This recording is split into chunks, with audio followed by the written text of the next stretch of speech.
All right, guys, so this is the adductor, groin, and thoracic portion of the flexibility program. So the first stretch that we're going to start with is a standing pancake stretch.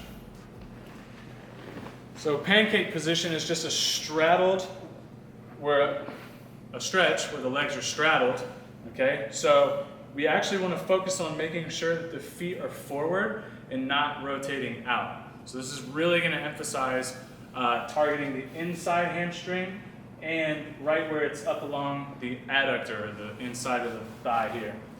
So same cues as the pike apply, where you really want to make sure that you're squeezing and engaging your thighs or your quads. And at a very minimum, you want a 90-degree angle at the hip. As you get more advanced, you can go a little bit wider, but for most people, 90 degrees will be plenty.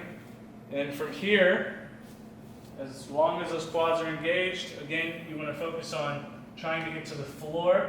Because your legs are wider, it'll actually be easier to touch the floor on this stretch. So a lot of people at first will be able to use your hands, and then you can start using different things as benchmarks, like your elbows or something like that. But we also want to really focus.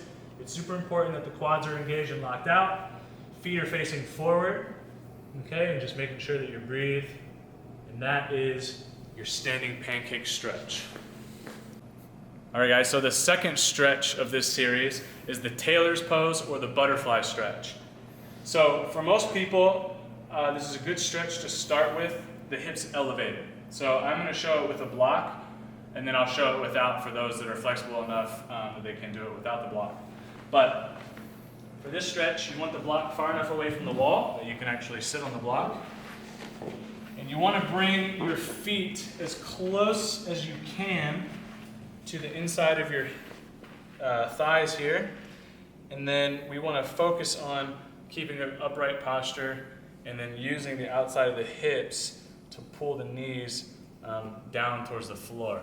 So you're going to feel a nice stretch in through the thighs in here, and even the adductor, but mostly on the inside of the groin.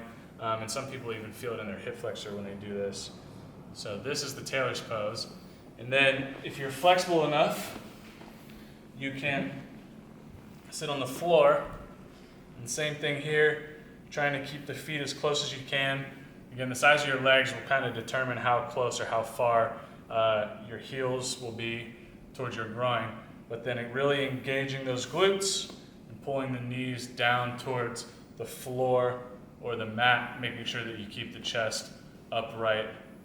Okay, and I like to use a wall because it gives me a lot of feedback and keeping my back against the wall and making sure that I'm engaging the stretch from all the right places. And so this is the tailor's pose, or the butterfly stretch. All right, guys, the next stretch in this series is the elevated pancake stretch. So for this, I'm going to start with 2 pads. The less flexible you are in this position, the more elevation you may need. So I've had to start some people even as high as a bench to start this stretch. You really want to be able to get the angle of the legs and the torso to 45 degrees as a minimum. So whatever you have to do to get that angle is going to be crucial, and that's how much elevation you will need to determine if the stretch is going to be effective or not. So I'll start with these 2 pads here. Again, we actually want to use the hips to you want to think about rotating the legs out, okay? So that's going to open up the hips a little bit more. For most beginners, you want to think about taking the legs as wide as you can. Now, if you're really advanced, that's not going to apply to you, because especially with women, most women will go out into side splits, and they'll actually, they won't actually be stretching the inner hamstrings, which is what the pancake gets.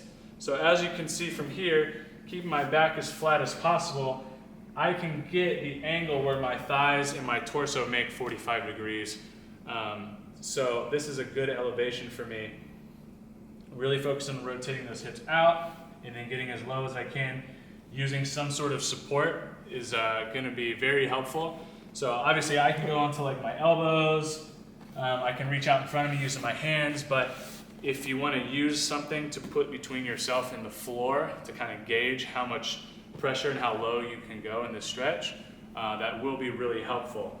So even if you do have your pancake seated on the floor, the elevated pancake is extremely helpful because it allows you to get it pushes your center of mass forward and it helps you get a better angle of the pelvis, so you can actually get into the upper parts of the hamstring a little better. So even if you, like I have my pancake on the floor, but this is super effective in really targeting the very, very upper part of the hamstring, which is just gonna help your seated pancake on the floor even better. So for this, I don't recommend going any lower than like 3 inches or so. It's just, especially the more flexible you are, it's just enough to sit my hips up again to get more center of mass forward, where I get a more effective stretch through, again, the inside of the hamstrings, right where they meet the adductors here. So that is the elevated pancake stretch. All right, guys, the next stretch is for the upper back, thoracic spine, and also for the QL and the hip. So this is one of my favorite stretches for kind of opening up the shoulders and the back and the hips. It's one of my favorite full body stretches, really. It's called the open book. So to start this stretch, you actually want to lay on your side. So you're kind of like in a sideline position, like a fetal position, where the bottom arm is out in front of you. And you actually, from here, you want to straighten out the bottom leg, and you want to rotate and open up. Now, the idea is to be able to keep this knee on the floor while also touching the back of your shoulders to the floor, the mat, or whatever object you're on. So I get a nice stretch through the QL right here, and then I get a nice stretch through my upper back and thoracic region. Now, if you're having trouble keeping this knee on the floor, you can, if you don't have a partner or anything like that, you can just use this hand. Just make sure that your shoulder stays down, and that'll kind of help you keep the position.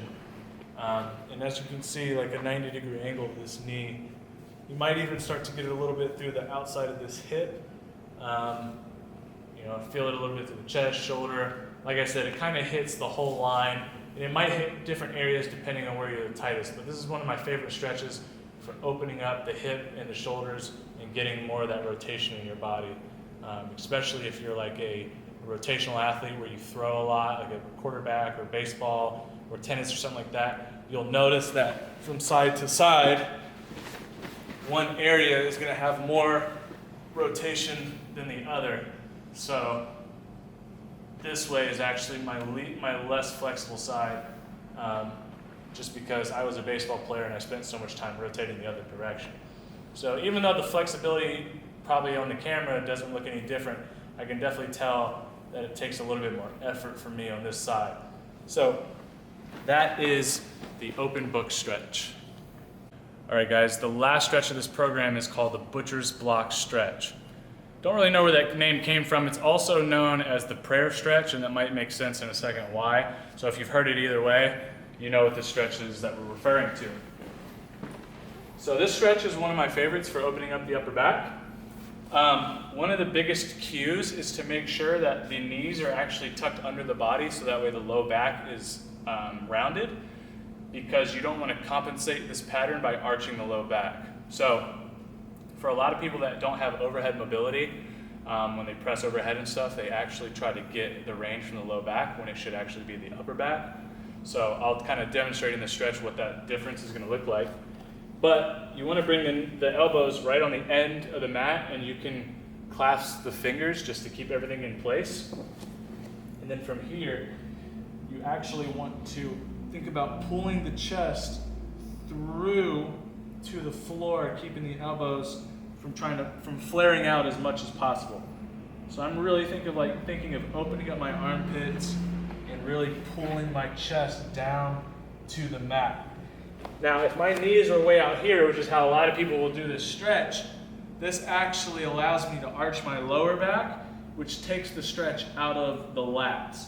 So when I pull my knees into a more rounded position, I can really focus on keeping my low back in flexion while extending my upper back and really making sure that I get that range up here and that I feel the stretch, the triceps, and the lats.